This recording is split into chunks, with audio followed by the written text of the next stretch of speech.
Indonesia lebih dari 183 hari dalam 12 bulan untuk menjalankan usaha atau melakukan kegiatan di Indonesia.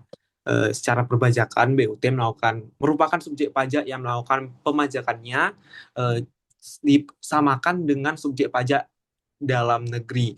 Jadi untuk BUT ini merupakan subjek pajak luar negeri yang udah bertempat tinggal di Indonesia.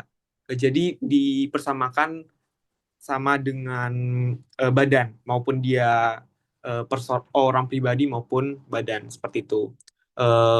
Untuk BUT sendiri ada banyak jenisnya, seperti fisik, seperti ada gedung kantor, pabrik, bengkel, ada juga BUT proyek atau yang menyelesaikan konstruksi, ada juga BUT jasa, ada BUT agen, dan juga BUT asuransi. Untuk objek pajaknya sendiri, meliputi yang pertama ada attribution rule, di mana penghasilan dari usaha atau kegiatan BUT itu sendiri dan dari harta yang dimiliki atau dikuasainya. Yang kedua ada force of attraction income, yaitu penghasilan kantor pusat dari usaha, penjualan barang ataupun pemberian jasa di Indonesia yang sejenis dengan yang dilakukan oleh BUT. Yang ketiga ada effectively connected income, yaitu penghasilan seperti royalti, bunga, dan lain-lain yang diterima oleh kantor pusat sepanjang terdapat hubungan efektif antara BUT dengan harta atau kegiatan yang memberikan penghasilan tersebut. Jadi, untuk penghitungan penghasilan, untuk penghasilan BUT di Indonesia itu selama ada transaksi dengan Indonesia bakal dihitung sebagai penghasilan BUT sendiri, baik dia yang menerima penghasilannya BUT di Indonesia maupun yang menerima penghasilannya merupakan langsung perusahaan dari luar negeri. Untuk ketentuan biayanya, deductible dan non-deductible expense yang boleh dikurangkan seperti biaya administrasi kantor pusat yang berkaitan dengan usaha BUT dan biaya operasional BUT yang di Indonesia. Yang nggak boleh dikurangkan itu seperti pembayaran kepada kantor pusat berupa royalti atau imbalan penggunaan harta, imbalan penggunaan jasa manajemen, dan bunga, kecuali bunga pada usaha perbankan. Pembayaran sejenis yang diterima BUT dari kantor pusat juga bukan merupakan objek pajak, kecuali bunga yang udah dikecualikan sebelumnya. Untuk perhitungan pajak BUT sendiri dan BPT, yaitu Branch Profit Tax, menggunakan tarif PPh Badan karena pemajakannya dipersamakan dengan PPh Badan, yaitu sebesar 22%. Untuk Branch Profit Tax sendiri atau BPT atas penghasilan kena pajak atau PKP, setelah dikurangi PPh terutang, dikenakan pajak tambahan sebesar 20%, yaitu yang tertulis dalam PPh pasal 26, kecuali laba tersebut ditanamkan kembali di Indonesia. Untuk tax rate sendiri atau P3B, tarif branch profit tax ini dapat berubah sesuai dengan ketentuan dalam perjanjian penghindaran pajak berganda atau P3B antara Indonesia dengan negara mitra di mana perusahaan induk tersebut. Dan kredit pajak sendiri, PPh total BUT dapat dikurangi dengan kredit pajak seperti PPh pasal 22, 23, dan 24. Itu aja. Oke, apa masih ada lagi? Oke, kita lanjut saja ya untuk ke pembahasan soal.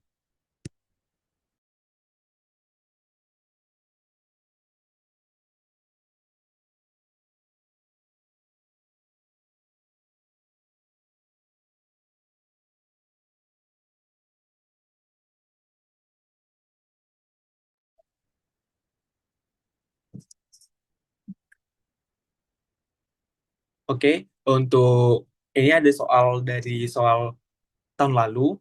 Kita mulai dari pilihan berganda. Nah, di sini soal pertama, Yayasan Yatim Piatu yang telah didirikan berdasarkan akta notaris. Yayasan ini tidak bertujuan mencari keuntungan karena mengelola sumbangan. Yayasan ini dalam ketentuan perpajakan adalah, jadi di sini jawabannya adalah A, bukan mulai nih. A, yaitu subjek pajak badan. Mengapa demikian? Meskipun yayasan ini tidak merupakan perusahaan nirlaba atau tidak mencari keuntungan, yayasan tetap berstatus sebagai subjek pajak. Oke, next, nomor 2.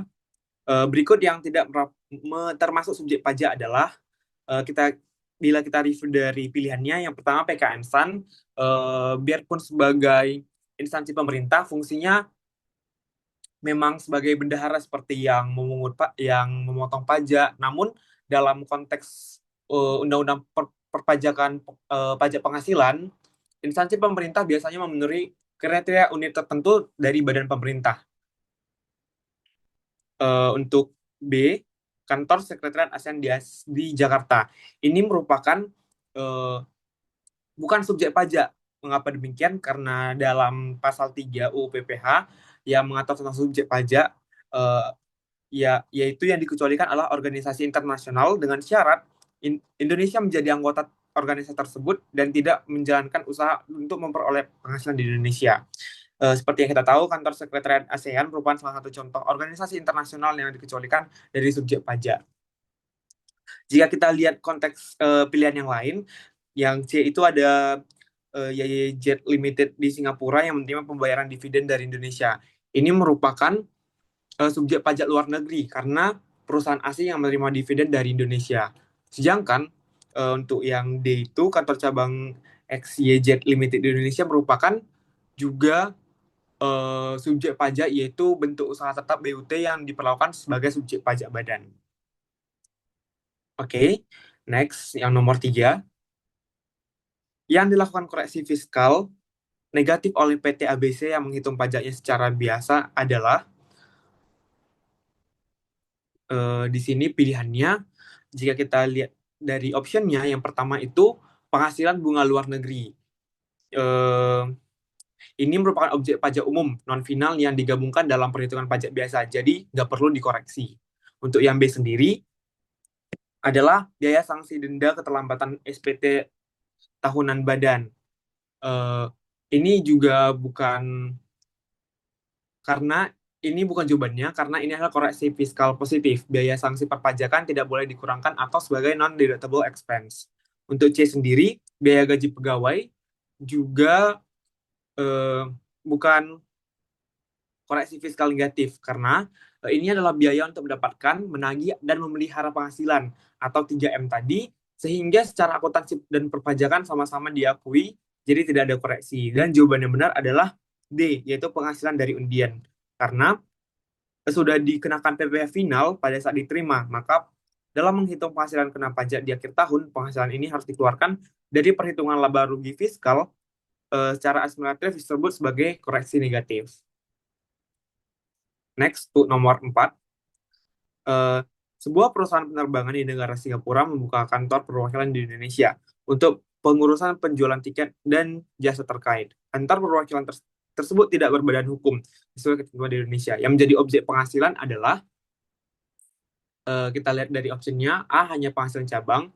Ini POV-nya terlalu sempit. Jadi Indonesia karena menganut sistem force of attraction yang sudah dijelaskan tadi, jadi penghasilan kantor pusat yang sejenis juga dapat ditarik sebagai objek pajak BUT jika memiliki hubungan efektif dengan di BUT yang ada di Indonesia. Option B-nya, penghasilan yang diterima langsung oleh perusahaan di Singapura. Ini juga terlalu luas jika mencakup seluruh penghasilan global, hanya yang terkait atau sejenis dengan kegiatan BUD yang ada di Indonesia, BUT yang ada di Indonesia yang tertarik, yang ditarik. Jika yang C, ini adalah jawaban yang benar. Kenapa? Karena penghasilan yang diterima oleh perwakilan di Indonesia ditambah dengan penghasilan langsung oleh perusahaan di Singapura sepanjang sejenis atau ada hubungan efektif dengan yang Indonesia. Jadi, seperti yang sudah dijelaskan tadi, Indonesia menganut sistem konsep force of attraction, yang artinya konsep pajak atau untuk bentuk usaha tetap BUT tidak hanya terbatas pada hasil usaha sendiri, tetapi juga mencakup penghasilan kantor terpusat dari aktivitas penjualan atau jasa di Indonesia yang sejenis dengan aktivitas tersebut. Secara penghasilan pasif lainnya yang memiliki hubungan efektif dengan keberadaan BUT tersebut. Untuk dia sendiri tidak ada wajib pajak atas penghasilan. Ini yang jelas salah karena keberadaan kantor perwakilan atau BUT menciptakan hak pemajakan bagi Indonesia sendiri. Oke, next. Nomor 5, diketahui jumlah PPh luar negeri atas penghasilan usaha sebesar 300 juta. Jumlah tertentu berdasarkan minimal kredit pajak luar negeri atau MKPLN sebesar 200 juta. Dan jumlah pajak penghasilan atas penghasilan dalam P3B antara Indonesia dan negara Y adalah 250 juta. Maka dapat dikreditkan adalah sebesar Jika kita lihat dari optionnya, maka yang dapat dikreditkan adalah yang 200 juta, yaitu maksimal kredit pajak luar negeri.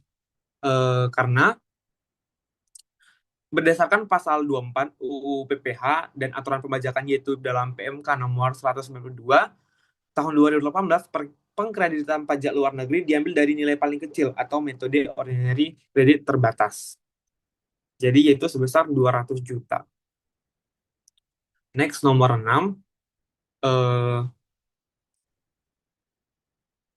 Kredit pajak yang dapat diperhitungkan dalam menghitung PPh kurang atau lebih bayar pada SPT tahunan PP Badan meliputi berikut ini, kecuali yang pertama ada PP 21. Ini merupakan jawabannya karena PP 21 adalah pajak atas penghasilan orang pribadi. Karyawan perusahaan hanya bertindak sebagai pemotong atau pemungut, subjek pemungut, bukan subjek pajak yang menanggung beban tersebut. Oleh karena itu, PP 21 tidak bisa menjadi pengurang pajak terutang perusahaan atau badan. Sedangkan untuk opsi yang lainnya seperti PPh pasal 22, STP PPh pasal 25, dan PPh pasal 24 ini merupakan pajak-pajak yang bisa dikreditkan oleh subjek pajak badan. Yang ketujuh, berapakah pajak penghasilan CVABC jika penghasilan bruto ada 200 juta dengan menggunakan tarif dalam ketentuan PP 55 tahun 2022. Yang seperti yang sudah kita pelajari, nomor 20 PP nomor 55 tahun 2022 itu eh, mengatur tentang penghitungan pajak badan berdasarkan brutonya, di mana di sini brutonya merupakan 200 juta dan dengan tarif PP 55 tahun 2022 yaitu sebesar 0,5%, maka pajaknya adalah C, yaitu 1 juta, karena 0,5 dikali 200 itu sama dengan 1 juta. Oke, bisa dilanjut.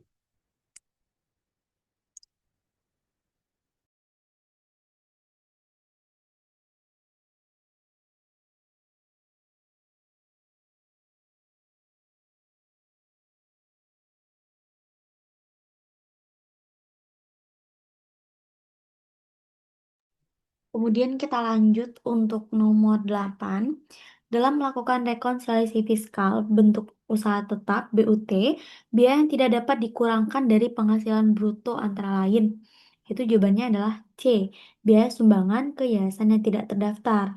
Kenapa? Karena tentunya ini tidak sesuai sama 3M dan juga sumbangan itu umumnya tidak dapat dikurangkan atau non-deductible kecuali sumbangan tertentu seperti bencana nasional ataupun penelitian yang disalurkan melalui lembaga yang terdaftar atau disahkan pemerintah. Sumbangan ke yayasan yang tidak terdaftar atau tidak sumbangan ke yayasan itu kan tidak terdaftar dan juga tidak memenuhi syarat formal perpajakan.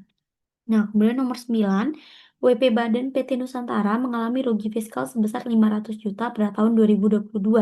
Jika pada tahun 2023 memperoleh laba fiskal sebesar 300 juta, maka PPh terutang tahun 2023 adalah tentunya nilai PPh terutangnya adalah 0 karena kerugian fiskalnya itu akan dikompensasi penuh. Karena kan dia labanya cuma 300 juta. Sedangkan di tahun sebelumnya, tahun 2022, dia rugi 500 juta. Nah, sesuai dengan ketentuan, kompensasi kerugian itu dapat dilakukan dalam rentang waktu 5 tahun sebelumnya. Jadinya yang laba 300 juta ini sudah dipakai penuh dalam mengkompensasi rugi di tahun 2022.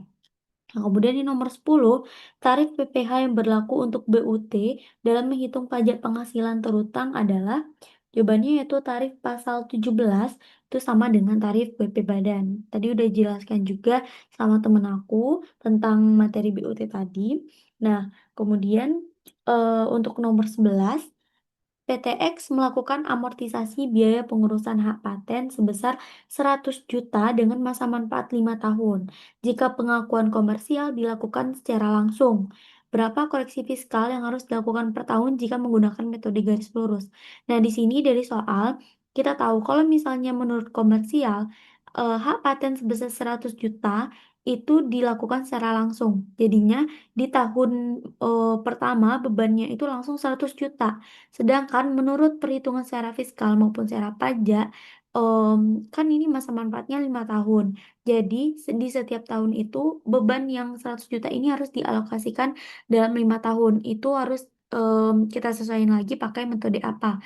Di sini di soal dia menggunakan metode garis lurus, sehingga tiap tahunnya langsung aja 100 juta 100% dibagi sama 5 tahun kan 20%. Langsung aja 20% dikaliin sama 100 juta yaitu 20 juta. Atau bisa juga dengan 100 juta dibagi dengan 5 tahun karena di sini tidak ada nilai sisanya.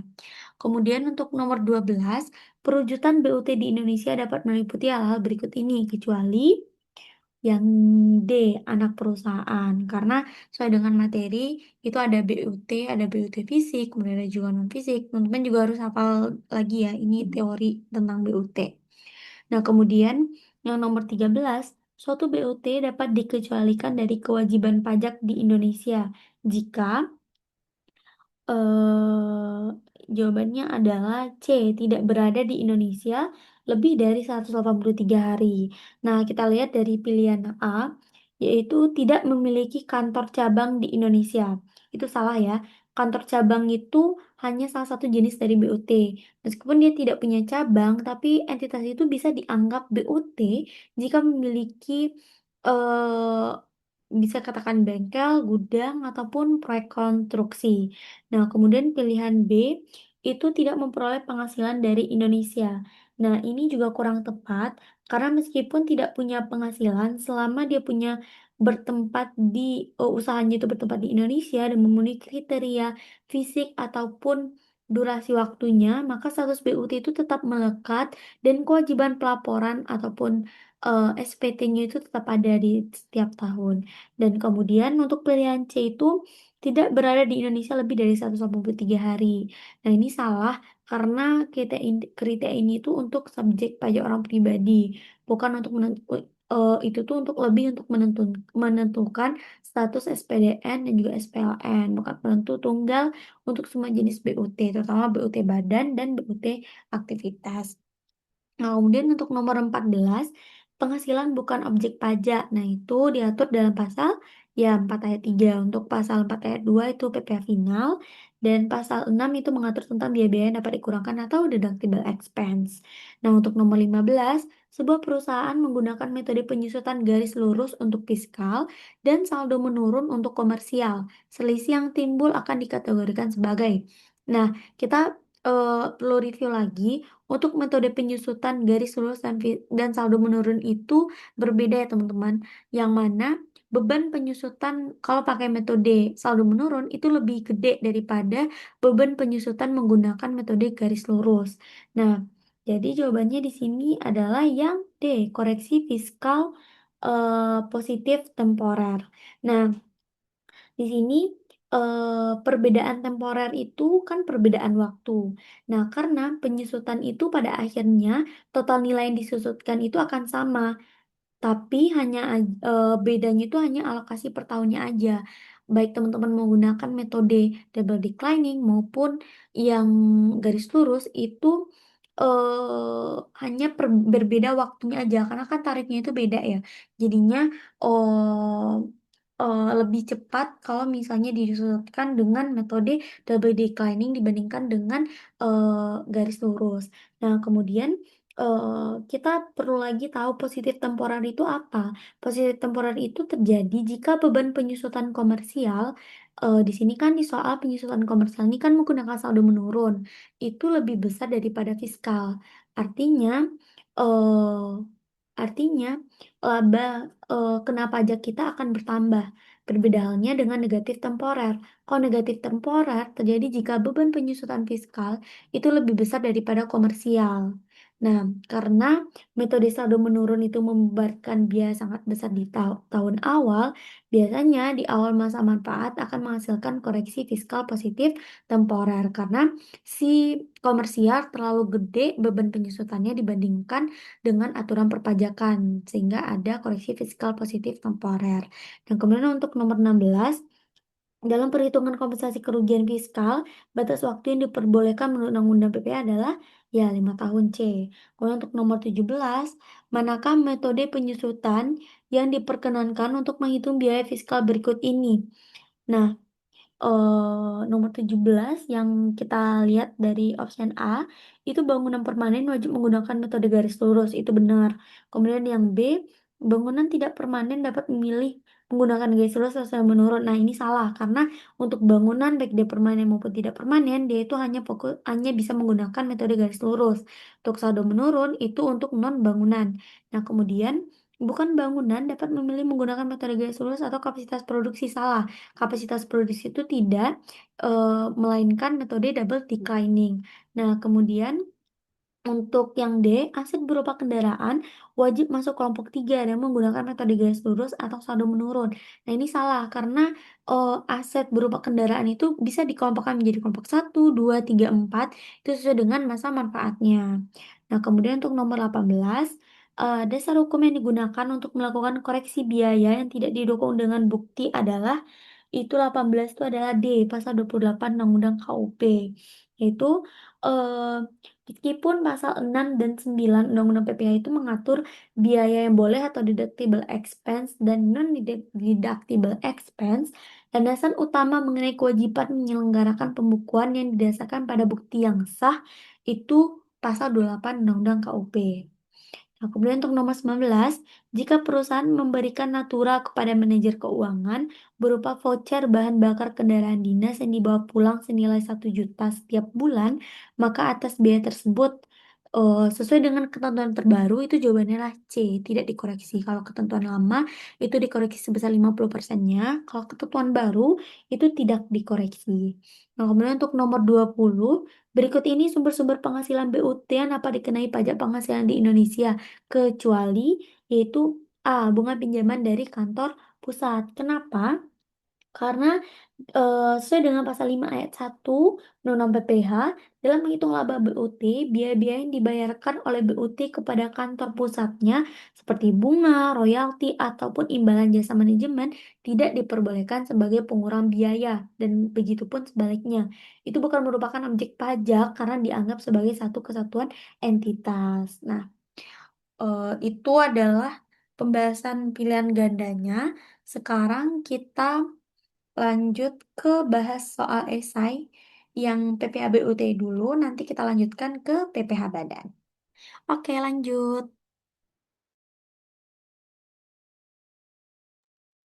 Oke, apakah suara aku sudah terdengar, teman-teman? Aman, Chan? Oke, jadi untuk selanjutnya itu adalah BUT. Aku bakal share screen dulu sebentar.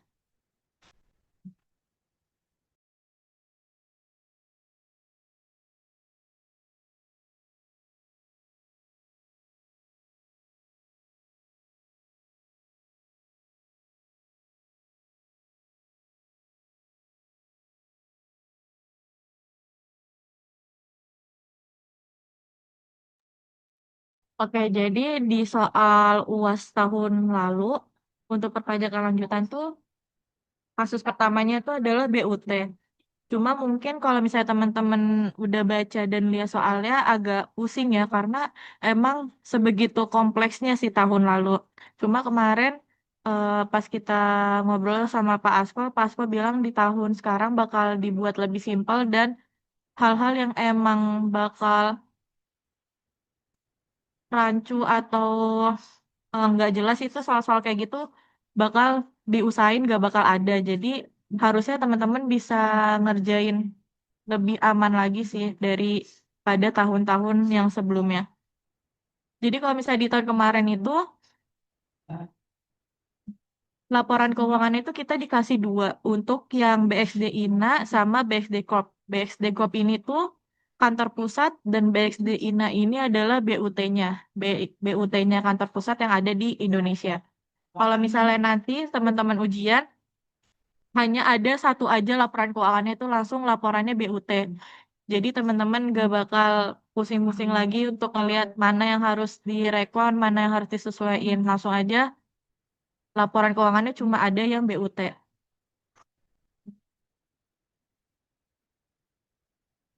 Oke, nah kalau misalnya tahun lalu karena ada dua, jadi kita salin lagi dulu untuk yang BUT-nya aja.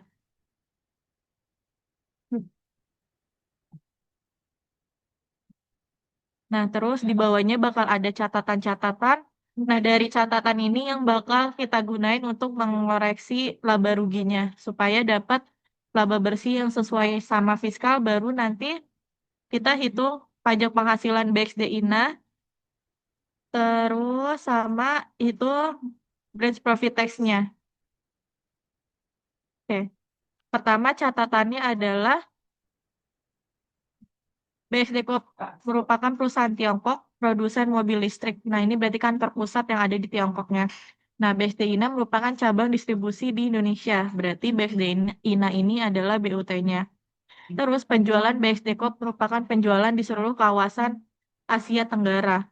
Nah, jadi BXD Corp ini walaupun di Indo itu ada BUT-nya, tapi kantor pusatnya itu tetap bisa ngelakuin penjualan di Indonesia. Nah, itu nanti yang bakal harus kita koreksi karena kalau misalnya berdasarkan ketentuan BUT kan semua yang berasal dari negara BUT itu berdiri harus diakuinnya di BUT kan, nggak boleh di kantor pusat.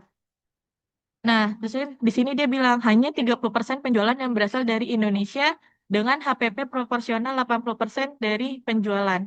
Nah, berarti dari penjualannya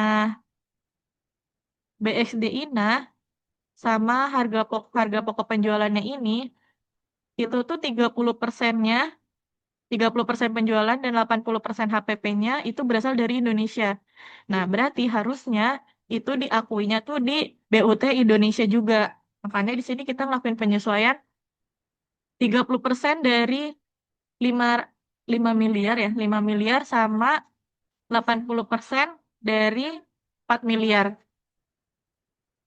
Untuk penjualan masuk ke koreksi positif karena bakal nambah laba bersih dan HPP-nya koreksinya negatif karena bakal nambahin si laba bersih. Kalau karena dia kan akunnya bertentangan kan kalau penjualan positif terhadap laba, kalau misalnya HPP itu negatif terhadap laba.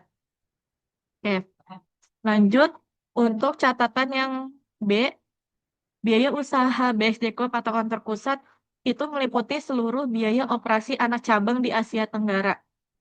Nah, lagi-lagi si kantor pusat ini tuh benar-benar megang seluruh Asia Tenggara. Nah, dalam biaya usaha ini ada 20% yang hanya 20% yang digunain untuk operasi cabang BSD INA. Tidak termasuk bunga pinjaman, dan biaya bunga pinjaman seluruhnya dibayarkan ke BSD INA. Nah, jadi di laporan keuangannya kantor,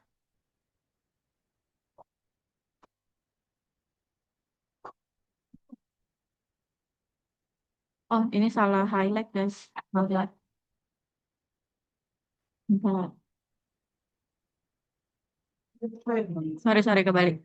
Ini BSD Pop-nya. Secara highlight. Oke, terus jadi di biaya usahanya kantor pusat ini ada 20%-nya ini biaya merupakan biaya yang digunakan untuk operasi cabang di Indonesia atau BUT-nya. Berarti masing-masing 20% dari biaya-biaya ini tuh harusnya biayanya sih BUT, harus kita akui di BUT juga. Makanya di sini kita harus tambahin koreksi negatif di setiap biaya-biayanya sebesar 20% di masing-masingnya.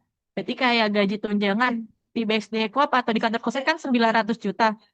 Berarti kita harus akui 20%-nya. Untuk kesejahteraan karyawan juga 20%-nya. Terus tunjangan pengobatan 20%-nya. Perjalanan dinas 20%-nya kita akuin. Sama terakhir adalah administrasi banknya 10.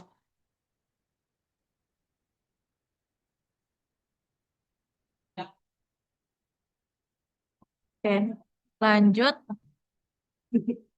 Nah, kenapa biaya bunga pinjamannya ini nggak masuk atau nggak dikaliin 20%? Karena ini udah ada keterangannya ya, teman-teman. Kalau misalnya tidak termasuk bunga pinjaman, berarti bunga pinjamannya nggak usah dimasukin. Terus, Catatan selanjutnya yang C, pendapatan royalti dan jasa tenaga ahli BSD Corp itu 50% dari BSD INA. Nah, jadi kantor pusat itu nerima pendapatan royalti sama pendapatan jasa tenaga ahli yang 120 sama 150 itu tuh dari si INA. Berarti di BUT biaya biaya royalti dan biaya royalti dan jasa tenaga ahli ini merupakan biaya yang mereka keluarkan untuk ke kantor pusatnya. Nah, itu harus dikoreksi. Kenapa? Nah, balik lagi ke peraturan terkait BUT. Jadi BUT ini semuanya ada di pasal 5 kalau kalian buka SDSN. Nah, untuk menentukan besarnya laba suatu perusahaan bentuk usaha tetap, nah, biaya administrasi kantor pusat yang diperbolehkan bebankan hanya biaya yang berkaitan dengan usaha. Terus, pembayaran kepada kantor pusat yang tidak diperbolehkan untuk dibebankan, yaitu royalti atau imbalan sehubungan penggunaan harta, terus sehubungan dengan jasa manajemen jasa lainnya, sama bunga juga nggak boleh. Kecuali kalau misalnya BUT-nya ini tuh bergeraknya tuh di bidang perbankan, baru bunga itu boleh dibebankan. Nah, makanya di sini juga harus dikoreksi. Harus dikeluarin biaya yang dikeluarin BUT untuk pendapatan si kantor pusat. Nah, terus 50%-nya lagi dari PT ABC di NTT. Nah, jadi pendapatan dari 120 sama jasa tenaga di 150 ini setengahnya dari anak yang harus kita hilangin di laba ruginya BUT dan setengahnya lagi itu dia dapat dari PT ABC. Sedangkan PT ABC ini adalah customer dia yang dari Indonesia gitu.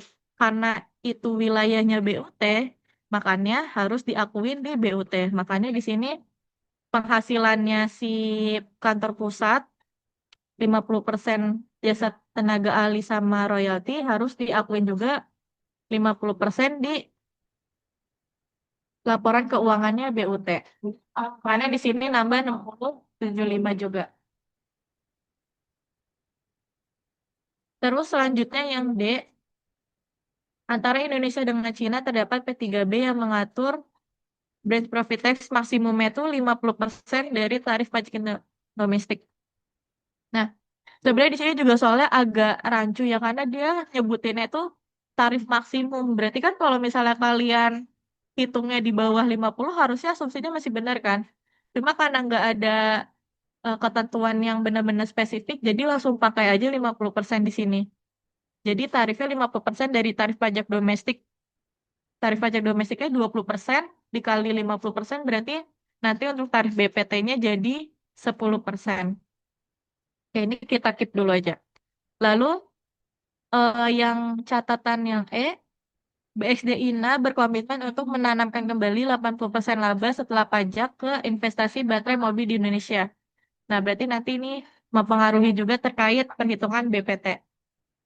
Lalu akun-akun lain dalam laporan keuangan yang tidak ada catatan diasumsikan sudah benar dan sesuai dengan aturan perpajakan di Indonesia. Nah, karena yang lainnya udah oke, berarti kita nggak perlu koreksi lain-lain.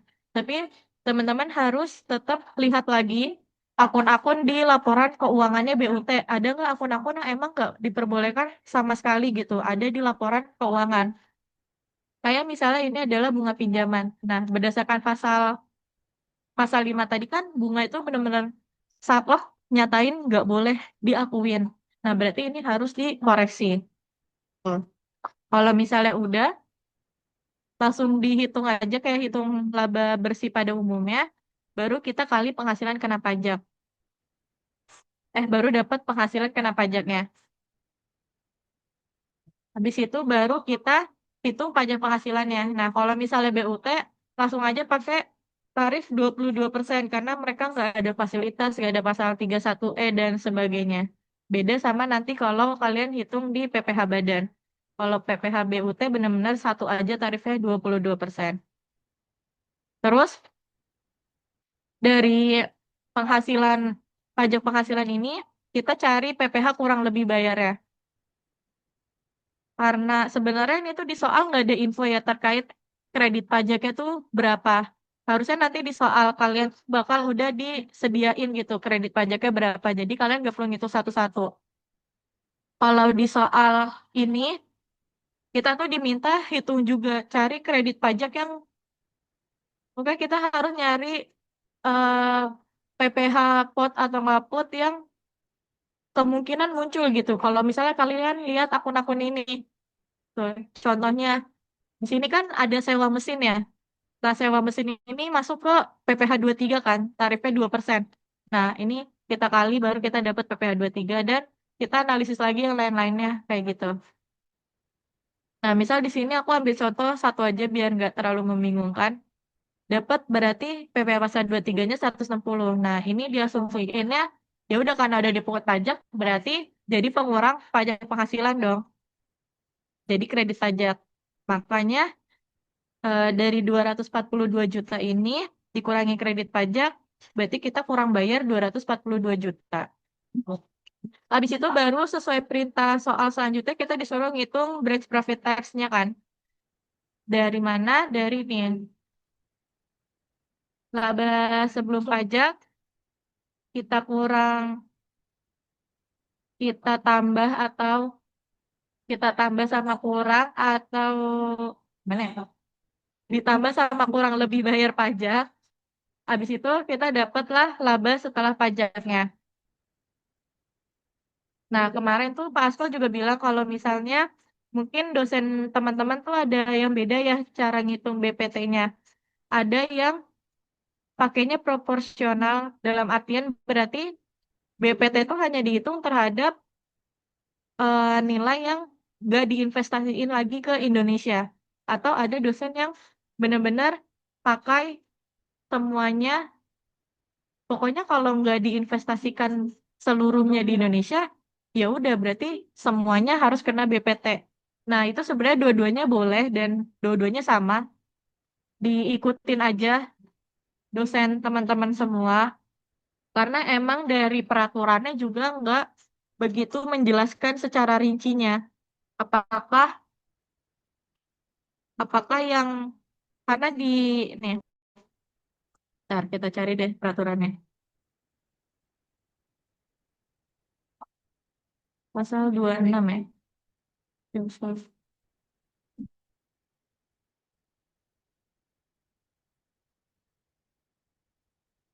Nih, jadi di pasal 26 ini cuma bilang kayak gini, kecuali penghasilan tersebut ditanamkan kembali di Indonesia.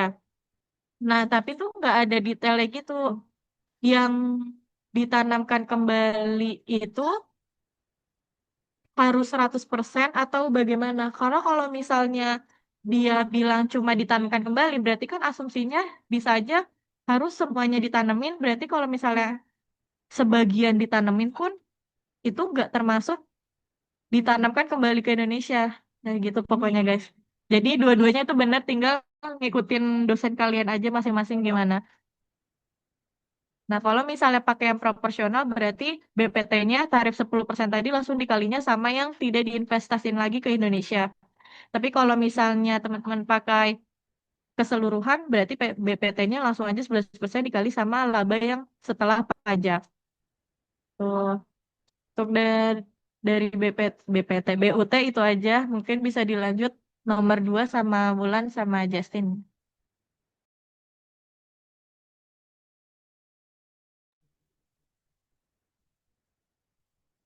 Oke, kita lanjut ke perhitungan untuk PPh badan. Oke, Justin boleh share screen.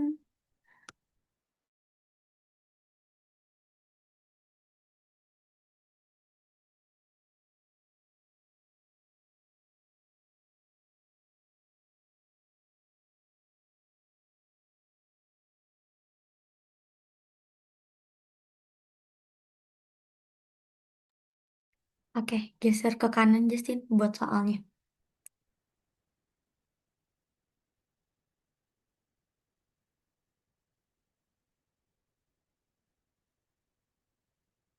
Gak ada.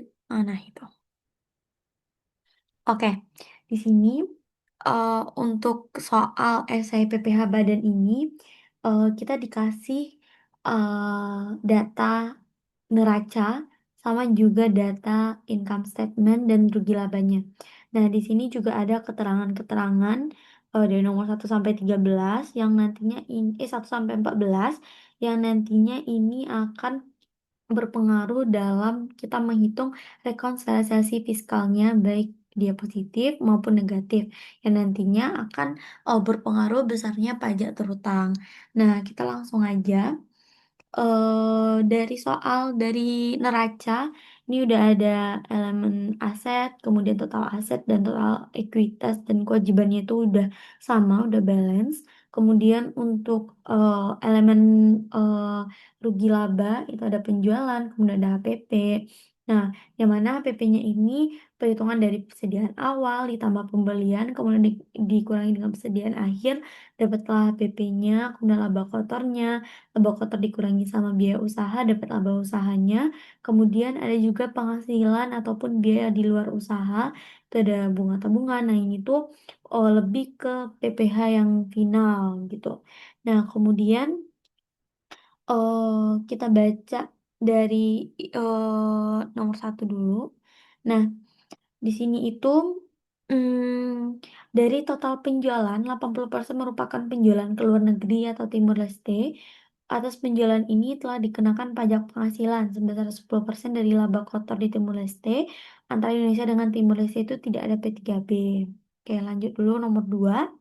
Wajib pajak salah menghitung pembelian dalam HPP sehingga mengakibatkan kesalahan perhitungan laba bersih. Nah, nantinya kita akan menghitung lagi berapa laba bersih yang sebenarnya. Nah, kemudian untuk nomor 3 ini ada sedikit laporan dari tahun 2019 sampai tahun 2023 mengenai laba atau rugi 5 tahun terakhir. Nah, sesuai dengan instruksi soal, yang pertama itu hitunglah berapa kompensasi kerugian yang masih dapat diperhitungkan pada laba tahun pajak 2024. Nah, ini karena kita eh, baca yang poin 3 ya, langsung aja kita jawab dulu ya. Berapa kompensasi kerugian yang bisa dikompensasi dengan laba di tahun 2024 nanti. Nah, untuk geser kiri, Jasin. Untuk di tahun 2019 itu kan rugi 600 juta. Nah, di tahun 2020 ternyata dia rugi lagi nih 300 juta. Nah, sehingga akumulasi dari kompensasi kerugiannya yaitu 900 juta.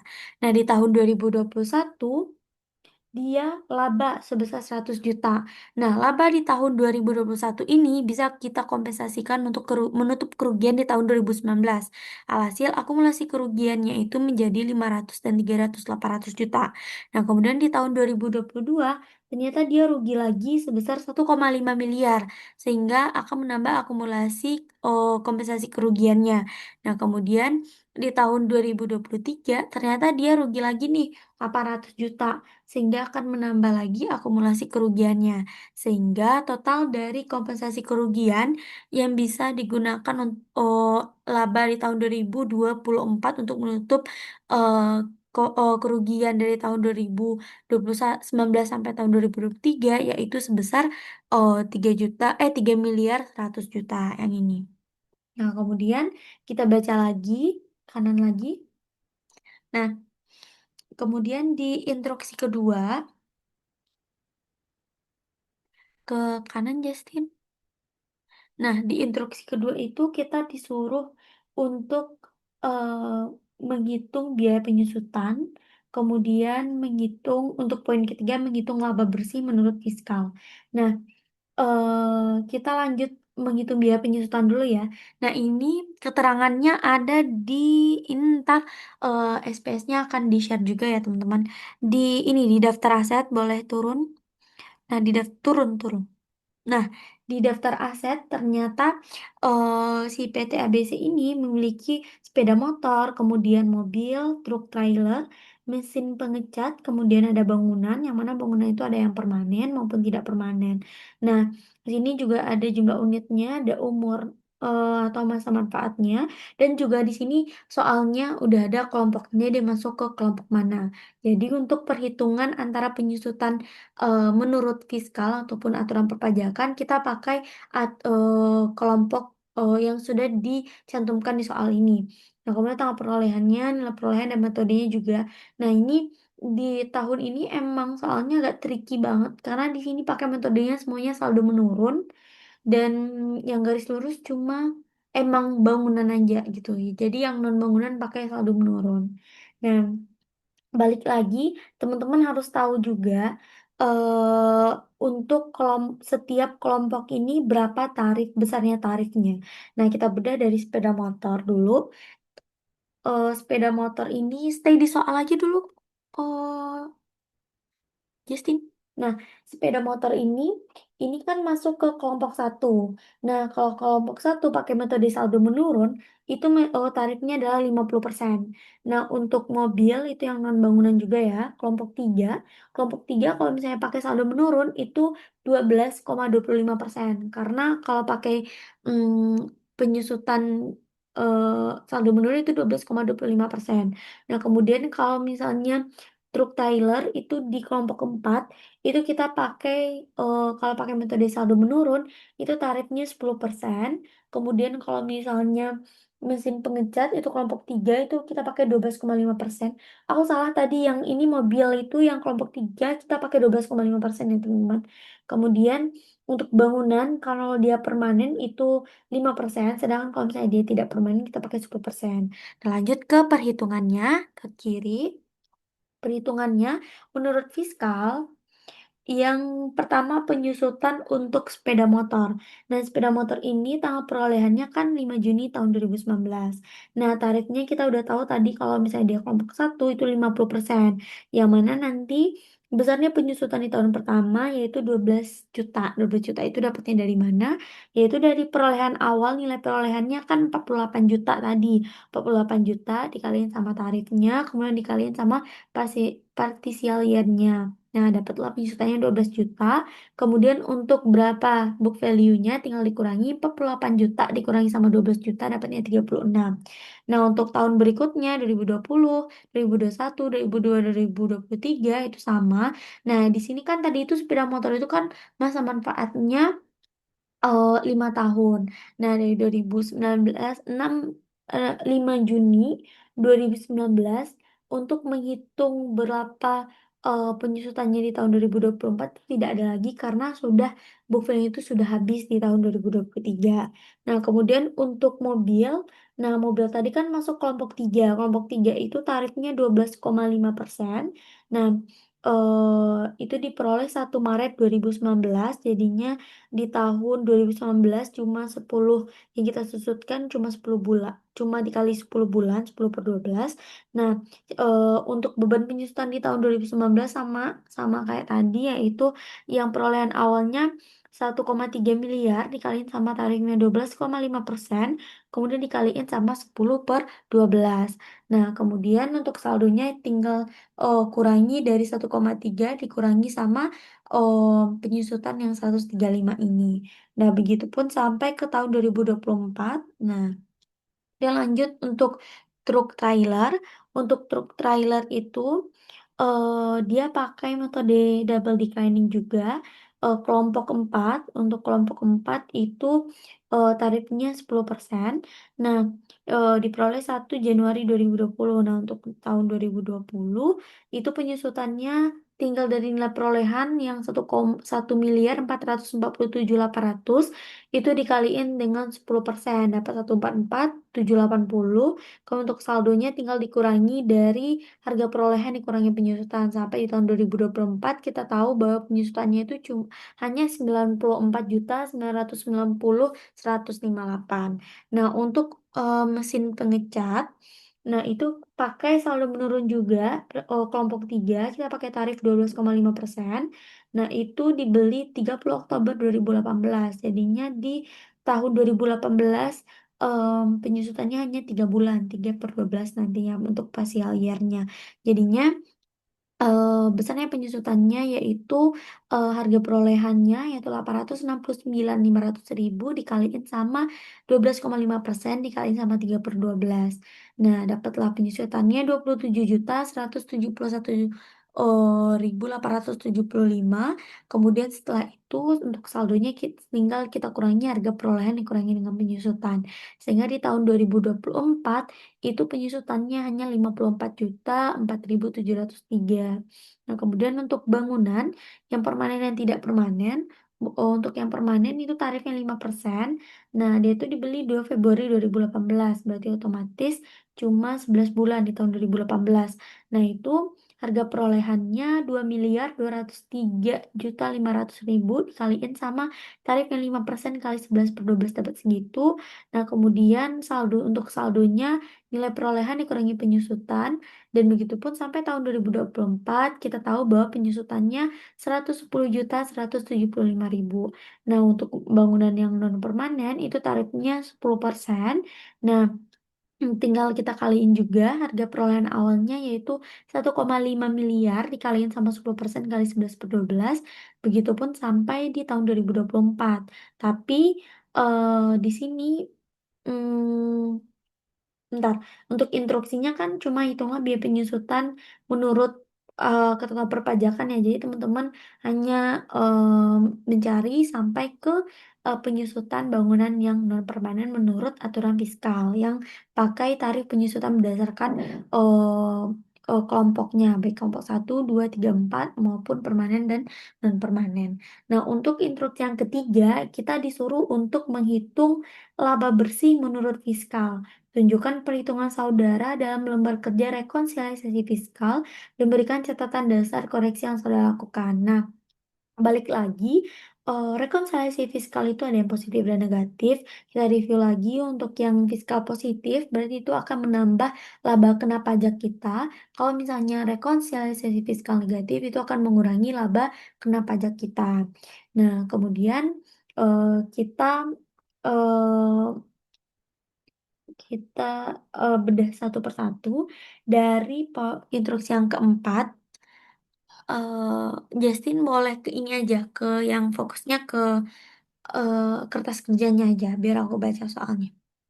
Nah, soal yang keempat, poin yang keempat itu biaya kesejahteraan karyawan berupa sumbangan untuk karyawan yang menikah.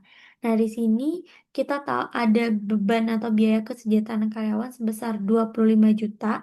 Nah, berdasarkan informasi soal, itu digunakan untuk sumbangan untuk karyawan yang menikah.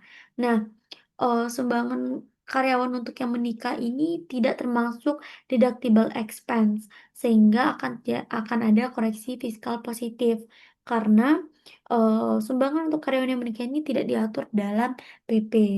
Nah, kemudian untuk poin yang kelima, dalam biaya marketing terdapat biaya jasa publikasi iklan di televisi. Perusahaan lupa memotong pajak penghasilan atas pembayaran iklan ini. Ini nggak usah. Kemudian untuk nomor 6, dalam biaya perjalanan dinas. Nah, fokus kita ke perjalanan dinas. em, Terdapat biaya survei kampus di luar negeri untuk anak pemegang saham sebesar 50 juta. Nah, karena ini untuk kepentingan pribadi anak pemegang saham, sehingga 50 juta ini akan kita lakukan koreksi fiskal positif sebesar 50 juta. Karena ini tidak bisa kita kategorikan sebagai biaya deductible expense karena untuk kepentingan pribadi, sehingga ada koreksi 50 juta, sehingga untuk biaya, biaya perjalanan dinas hanya 87.500.000. Nah, kemudian poin yang ketujuh, royalti merupakan pembayaran hak distribusi mobil listrik BXT di Timur Leste. Nah, ini tidak dikoreksi karena ini bukan BUT. Jadi, ini tuh masuk ke objek pajak pasal 26. Nah, kemudian nomor 8, reparasi kendaraan merupakan penggantian AC mobil operasi perusahaan termasuk mobil para manajer sebanyak 3 buah senilai 18 juta. Nah, ini termasuk deductible expense.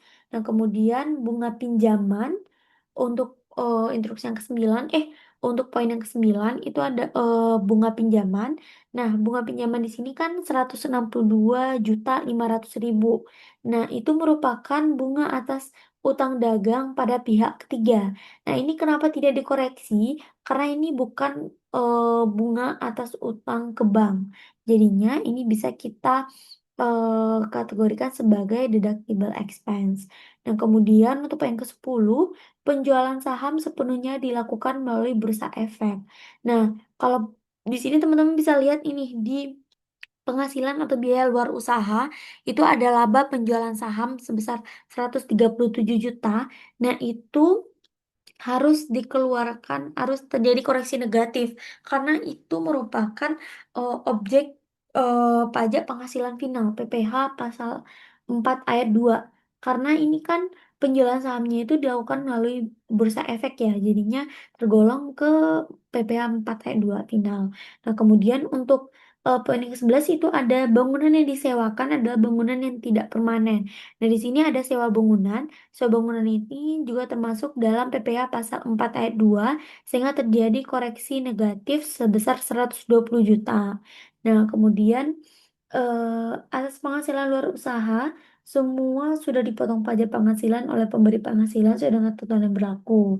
Dah, poin-poinnya cuma itu. Jadi, setelah kita tahu berdasarkan informasi dari soal, kita bisa tahu nih yang mana yang perlu dilakukan koreksi positif dan mana yang perlu dilakukan koreksi negatif.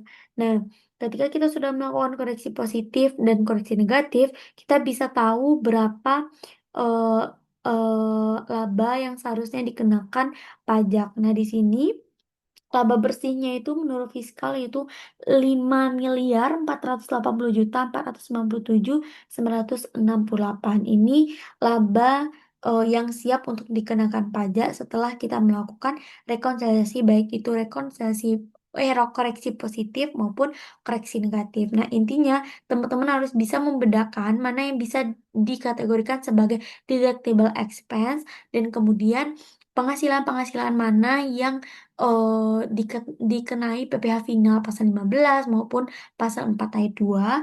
Kemudian teman-teman bisa mengkategorikan mana yang positif, mana yang negatif, koreksi positif maupun koreksi negatif, lalu baru bisa mendapatkan berapa laba bersih menurut fiskal. Mungkin untuk instruksi yang keempat, ya kredit pajak dan juga berapa pajak penghasilan yang terutang akan dilanjutkan oleh Justin.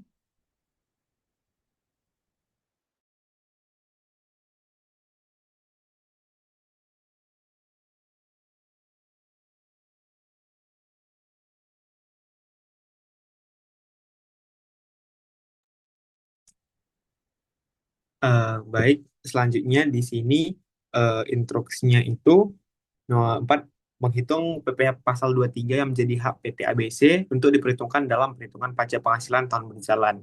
Jadi di sini dari seluruh transaksinya ada beberapa sumber penghasilan PT ABC, yaitu yang pertama penjualan barang, bunga tabungan, sewa bangunan, sewa mesin, dan juga laba penjualan saham. Jadi di sini kalau penjualan barang itu bukan objek potong PP 23, itu masuk ke perhitungan akhir tahun. Ya untuk bunga tabungan, sewa bangunan, dan laba penjualan saham itu masuk ke PPh final, baik yang di pasal 4 ayat 2 maupun yang diatur dalam PP-nya sendiri. Nah, untuk penghasilan yang masuk ke 23 ada sewa mesin. Dari dari nilainya, kalau penghitungan PP 23 ini dihitung berdasarkan brutonya, di mana nilai sewa mesinnya ini sebesar 28 juta. Dan juga dengan PPh 23 sebesar 2%, maka eh, PPh 23 yang bisa dikreditkan sebesar 560 juta.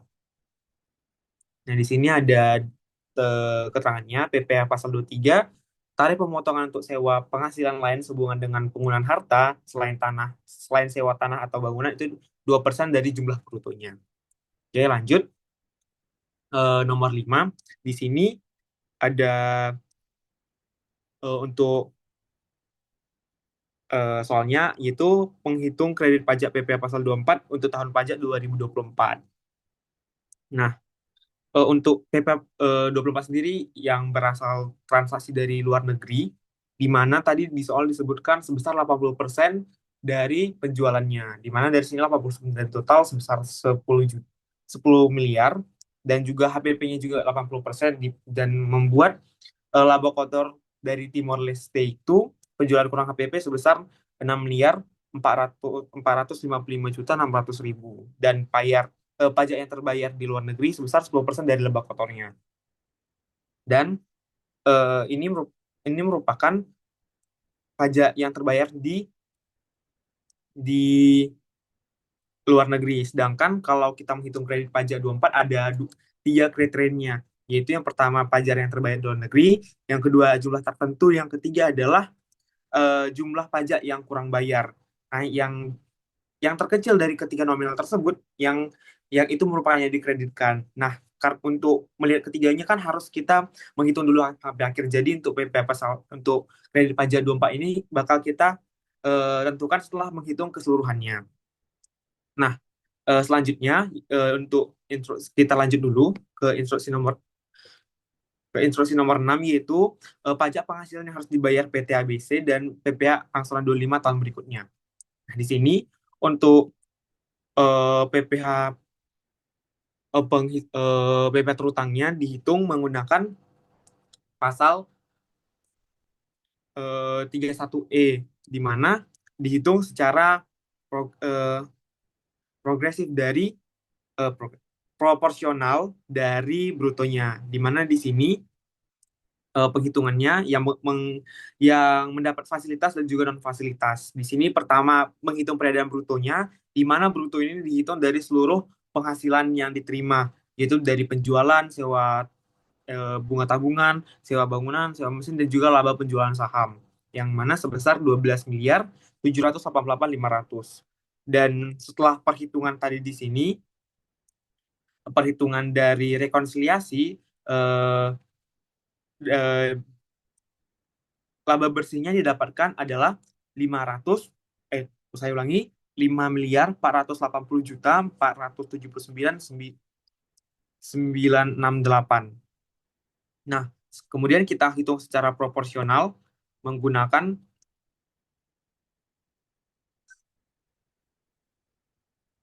12%. Kita hitung menggunakan proporsional.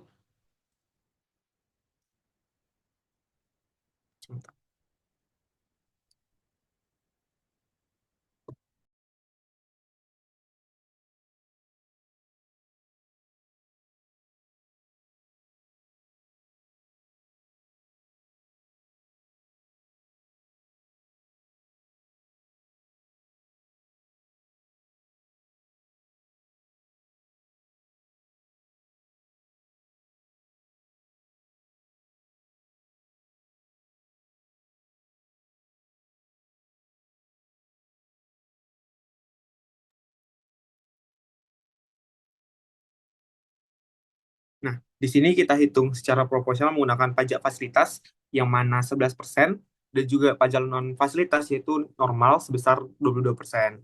Di sini dikalikan dapatlah hasilnya PPh terutang sebesar 425.425.710 dan dapat PPh terutangnya. Nah, untuk menghitung sampai ke PPh 25-nya kita harus menghitung kurang lebih bayarnya. Nah, di sini masuk ke kredit pajak tadi, PPh pasal 23-nya kredit pajak sebesar 560. Dan di sini ada PPh pasal 24 sebesar 399.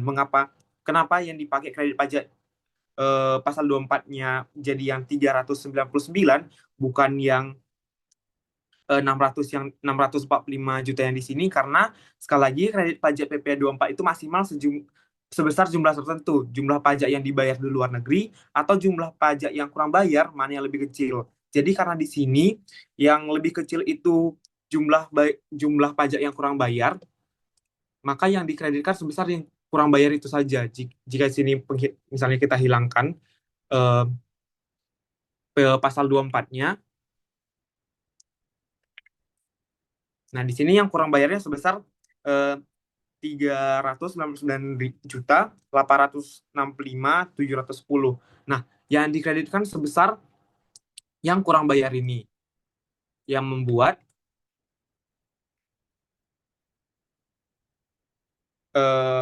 jadi totalnya nanti dia di akhir PPh kurang lebih bayarnya atau PPh 9-nya jadi PPh nihil. Nah, karena dia PPh nihil, maka kita tidak perlu menghitung PPh pasal 25-nya. Seperti itu. Jadi Dari sini kita dapat menentukan yang eh, PPh pasal 24 yang dikreditkan itu sebesar kurang bayar jika tidak dimasukkan PPh pasal 24-nya. Gitu. Oke, lanjut. Instruksi yang ketujuh, berapa total PPh pasal 23 yang seharusnya dipotong PT ABC dan sebutkan atas transaksi apa saja. Nah, untuk PPh pasal 23 yang dipotong oleh PT ABC, kita melihat dari biaya yang dikeluarkan oleh PT ABC ini. Jadi ada beberapa biaya yang dapat dipotong oleh PT ABC dan biaya tersebut mencakup dari biaya marketing sebesar 345 juta. Yang kedua ada biaya sewa kapal kargo sebesar 150 juta. Yang ketiga ada jasa tenaga ahli 75 juta. Yang keempat ada reparasi kendaraan sebesar 93 juta 750.000 dan bunga pinjaman sebesar 162.500. Dan dihitung berdasarkan tarifnya 2% untuk seluruhnya kecuali bunga pinjaman yang ditahan secara khusus yaitu 15%. Dan jumlah yang dipotong oleh PT ABC sebesar 38.250.000. Seperti itu.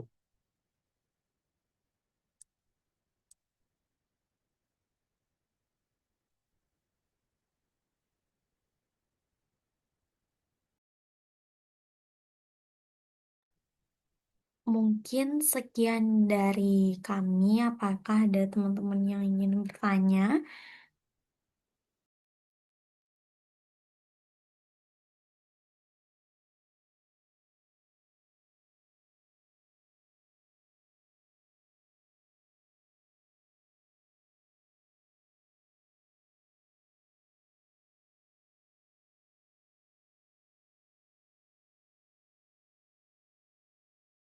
Kalau nggak mau on mic, boleh di kolom room chat kita juga boleh kok.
Mungkin sambil menunggu kita ini ya, kita review bagaimana kan tarif PPh Badan itu ada tiga ya, ada yang pasal 17, kemudian ada 17 ayat 1, kemudian ada 17 ayat 2, kemudian ada yang 31E. Mungkin aku akan share screen dulu.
Aduh, kayaknya aku nggak bisa share screen.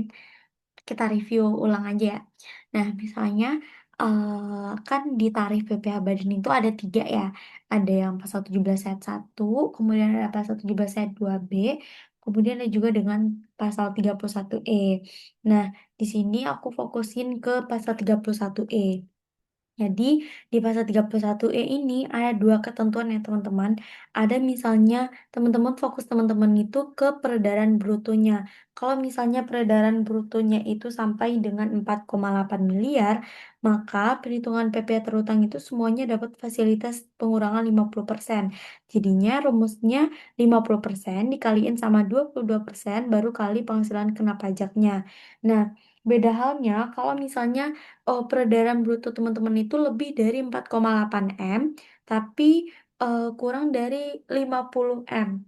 Nah, itu perhitungan untuk PPh terutangnya itu ada yang mendapatkan fasilitas pengurangan 50%, ada juga yang tidak memperoleh. Nah, itu perlu diulang kembali bagaimana cara perhitungannya itu. Nah, ini ada pertanyaan.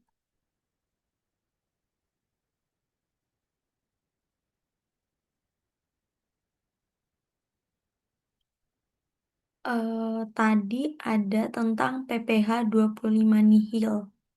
Itu karena apa ya, Kak?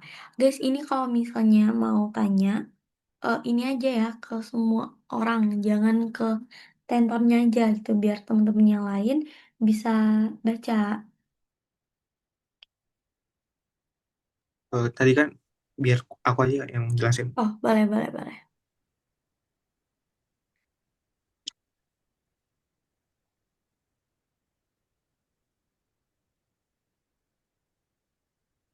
Nah, eh, ini berdasarkan penjelasan dari Dusko juga, Pak Sekolani itu kemarin waktu menjelaskan kurang lebih seperti ini juga.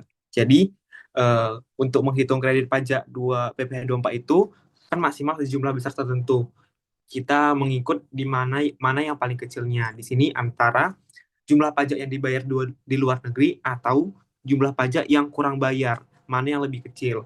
Nah, tadi kita pertama sudah menghitung jumlah pajak yang dibayar di luar negeri itu sebesar 645 juta.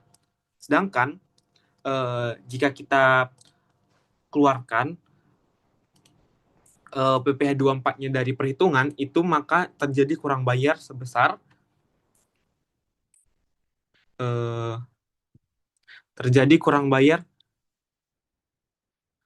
eh, sebesar ini 399 juta.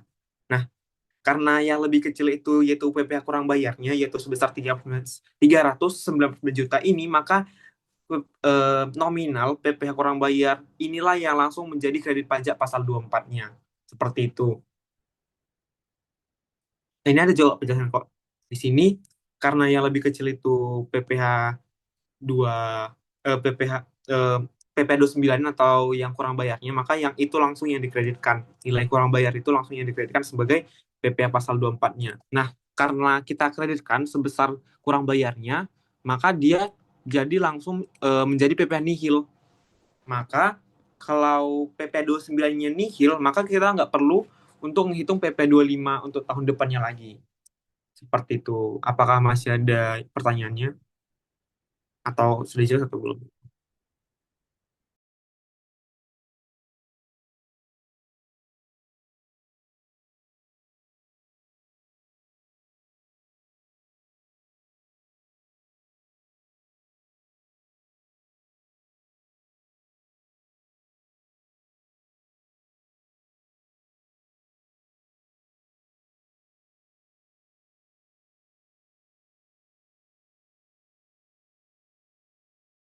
Oke, baik. Sama-sama.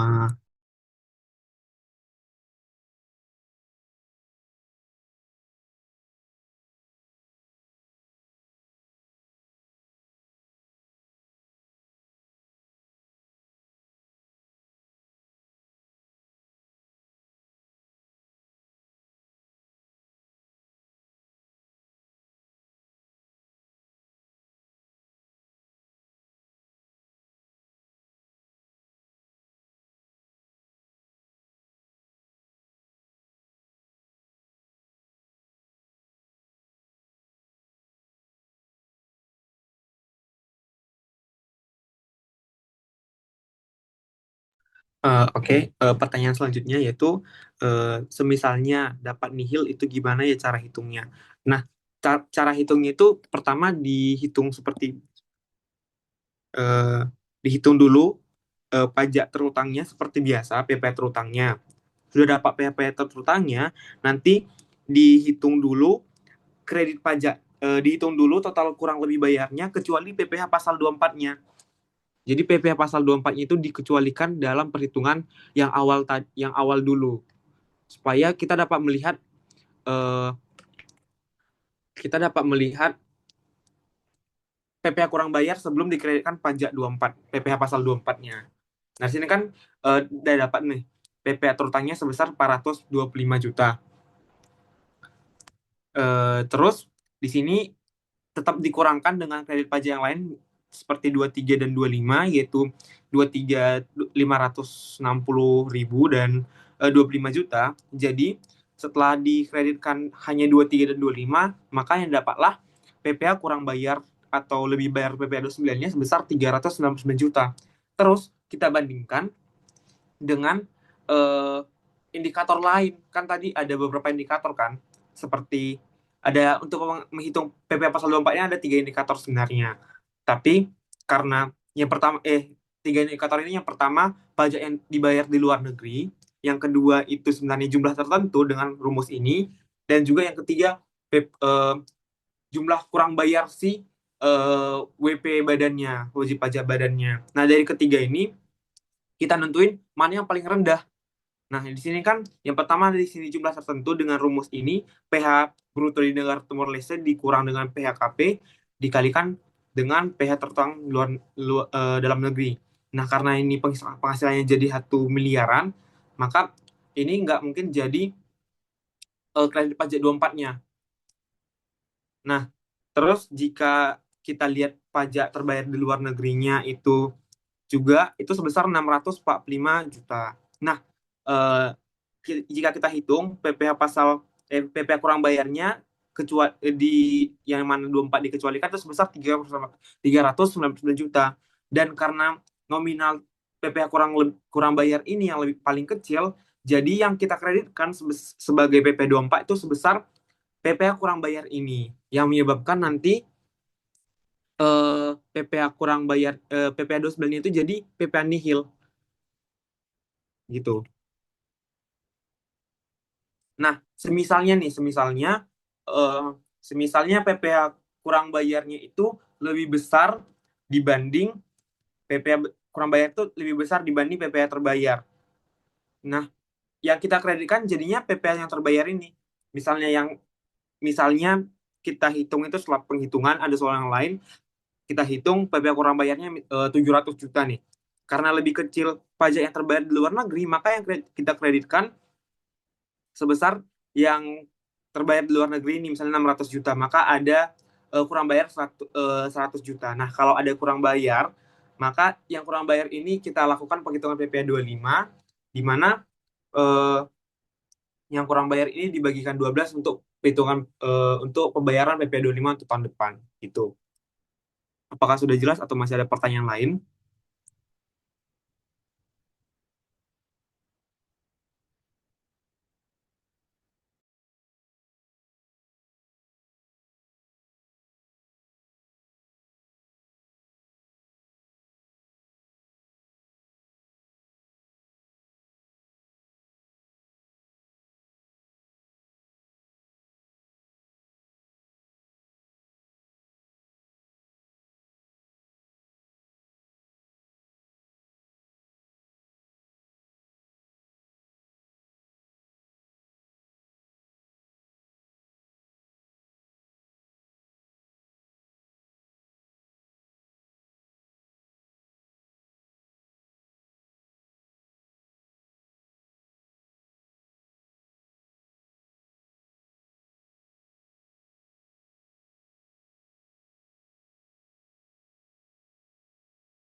Kayaknya udah nggak ada lagi yang mau nanya. Em, Mungkin untuk tentir hari ini kita cukupkan sampai di sini. Terima kasih atas partisipasi teman-teman semuanya. Nantinya record Zoom dan uh, spreadsheet tadi akan dibagikan ke teman-teman juga. Tetap semangat dalam menghadapi UAS perpajakan lanjutan. Jangan lupa di review-review, dihafal-hafal lagi materi-materinya. Karena ini kita nggak bisa patokan ke perhitungan aja, tapi juga ada teori-teorinya dan juga materi-materi yang harus teman-teman hafalkan.